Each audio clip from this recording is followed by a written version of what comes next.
Salut! Alors aujourd'hui, j'ai choisi de vous montrer deux extraits, celui-là de Léo Mans et un autre de Marine Le Pen. Ça va quand même nous permettre de faire une opposition de style et une opposition dans la manière de mettre en avant certaines choses et du coup de mettre en avant un petit peu le creux qu'il peut y avoir à la France Insoumise, même si il n'arrête pas de dire le contraire et que c'est au RN qu'il y a que du creux et du vent, et en particulier avec Monsieur Bardella. Mais vous allez voir dans cet extrait de 50 secondes où il se contredit dans l'extrait, ça résonne un petit peu avec la vidéo du midi que j'ai faite sur Besancenot qui vole au secours de LFI dans un extrait d'une discussion qu'il a avec Raphaël Arnaud. Et on va voir à quel point là dans ces 50 secondes, ils disent tout le temps l'un et son contraire. C'est vraiment récurrent chez eux. Et c'est pour ça que dès qu'il y a un débat où ils sont là, le débat tourne toujours autour de la morale et de l'invective parce qu'en fait, très vite, ils sont pris de court, très vite, ils sont un peu mis à l'amende par n'importe qui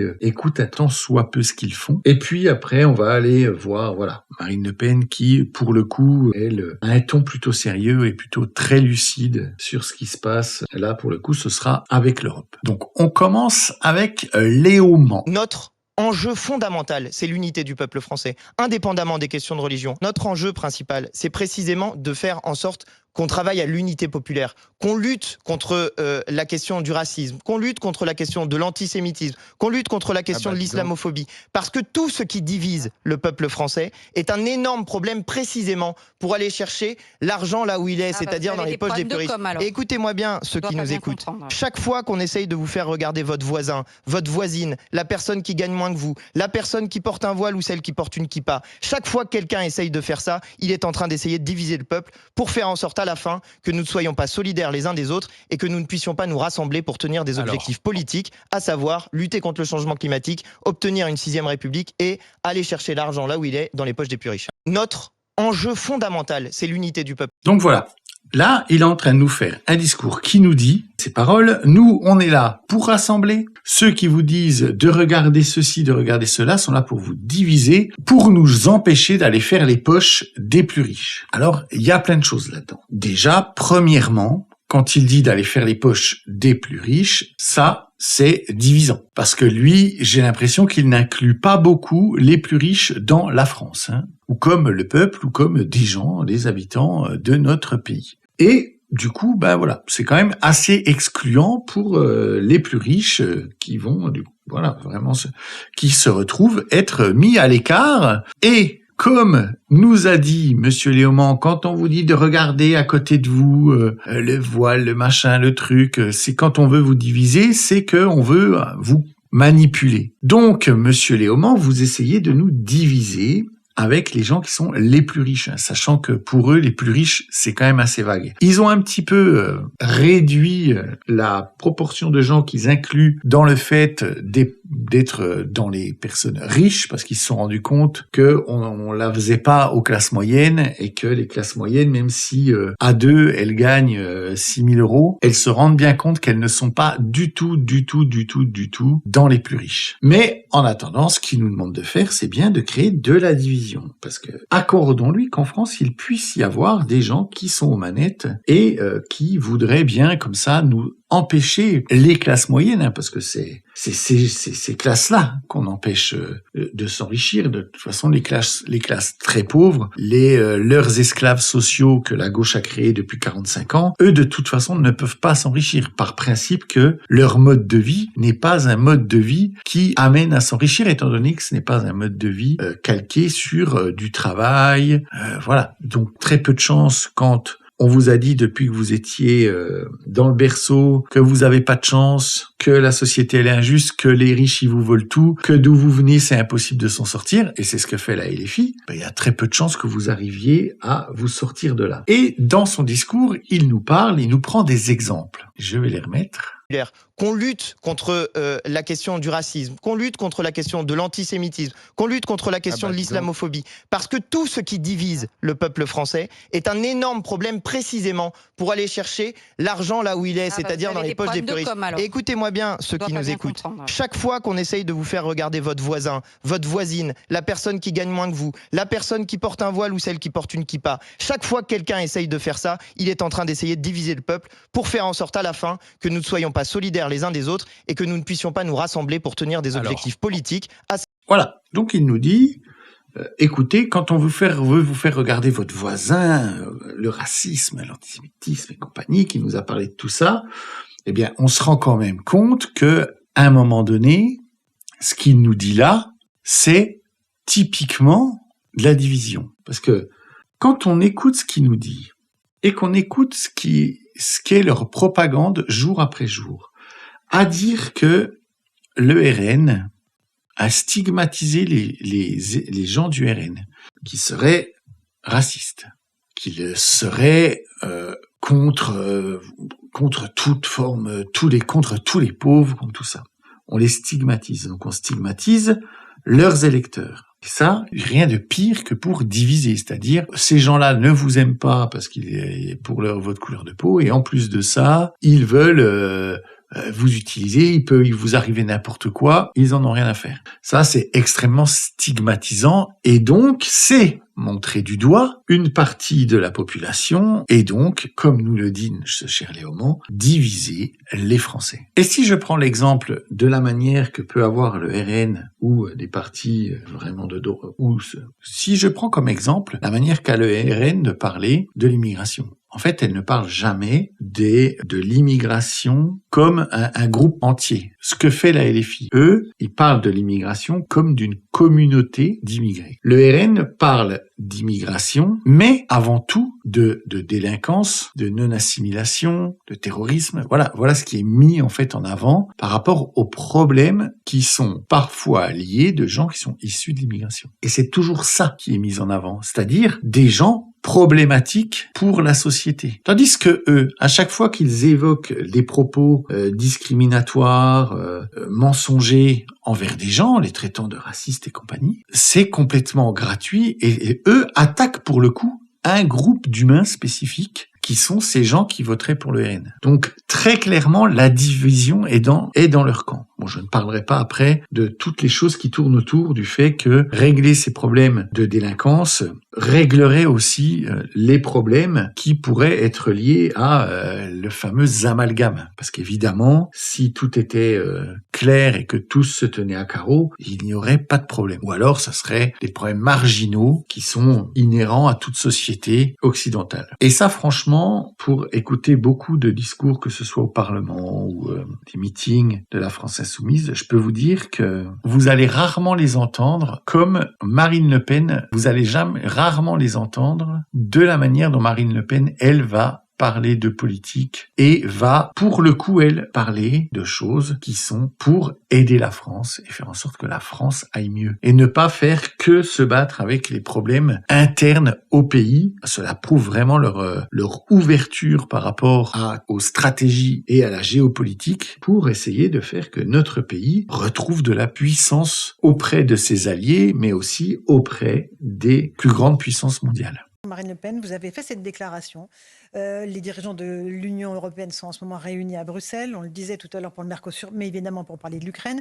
Je n'ai pas le sentiment que l'Union européenne passe à la réalisation du plan de paix, pousse à la réalisation du plan de paix des Américains en Ukraine. C'est plutôt tout pour que la paix n'arrive pas. Ce sont des accusations extrêmement graves que vous portez contre Emmanuel Macron. Non, ça me paraît très clair. Il ne veut pas la paix en Ukraine, Emmanuel Macron ? Il me paraît très clair que l'intervention, si vous voulez, de la proposition faite par Donald Trump a ruiné une forme d'agenda qui était celui d'Emmanuel Macron, de Mme von der Leyen, du dirigeant allemand, qui souhaitait, alors souhaite-t-il la guerre peut-être pour un certain nombre d'entre eux, en tout cas ce qu'ils souhaitent, c'est se servir du risque de la guerre pour faire avancer l'agenda européen. Je vous l'ai dit tout à l'heure, l'Union européenne a toujours profité des crises pour pouvoir s'attribuer des compétences qui ne sont pas les siennes. Elle l'a fait pendant la crise migratoire. Elle s'est attribuée la compétence migratoire qui n'appartenait pas à l'Union européenne, qui appartenait aux États, qui devrait d'ailleurs continuer à appartenir aux États. Pendant la crise du Covid, elle s'est attribuée la compétence de santé.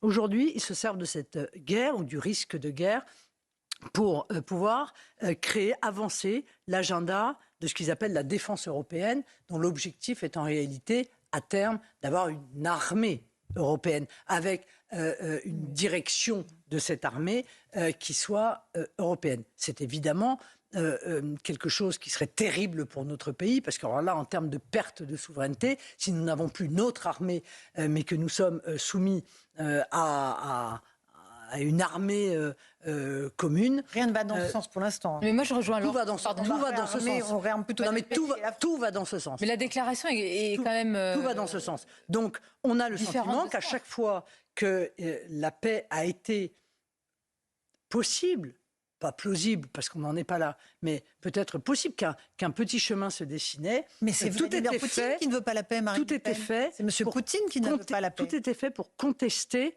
toute possibilité de pouvoir trouver un accord. Moi, j'ai dit dès le départ, la paix ne se fera qu'avec l'accord de Vladimir Poutine et du président Zelensky. Ça me paraît... Donc voilà, là, on entend plutôt quelqu'un qui parle de manière déjà sereine et de choses importantes pour la France. Évoquer le fait que l'agenda européen est en train de progresser, de grignoter petit à petit des décisions qui appartenaient à la France et de centraliser ces décisions qui sont des décisions extrêmement importantes, l'immigration, la santé, et là maintenant, Marine Le Pen a raison, l'armée, là on est vraiment dans du régalien. Vraiment, c'est la base de ce qui doit être régalien dans chaque pays. Contrôle des frontières, contrôle de la santé et contrôle des armées. C'est la base. C'est la base de ce que un pays doit s'occuper en fait.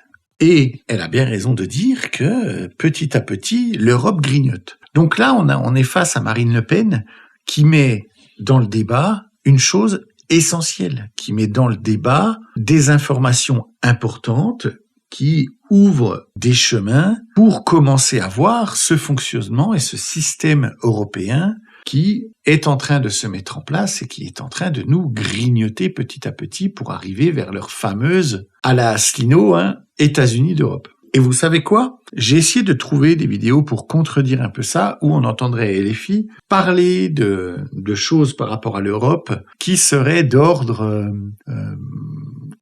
qui auraient un lien avec la France, avec sa souveraineté, avec la défense en fait de la France, c'est-à-dire se battre contre des choses à l'Union européenne pour protéger la France. Eh bien en fait, à chaque fois que LFI parle de l'Europe, ils parlent de l'Europe comme ils parlent de la France, c'est-à-dire ils vont avoir les mêmes sujets. Ils vont dire que certains pays européens sont devenus d'extrême droite, que on maltraite en Europe l'immigration, que rien n'est fait, que ça va pas. En fait, ils ont toujours ce discours qui n'est jamais lié à la France, en fait. Ils ne parlent jamais de la France. Et après, on s'étonne que lorsqu'il y a des micro-trottoirs et qu'on demande aux gens qui seraient des électeurs de la LFI, est-ce qu'ils iraient se battre pour la France, est-ce qu'ils aiment la France, ce genre de choses, en fait, ils répondent toujours non, j'aime pas la France,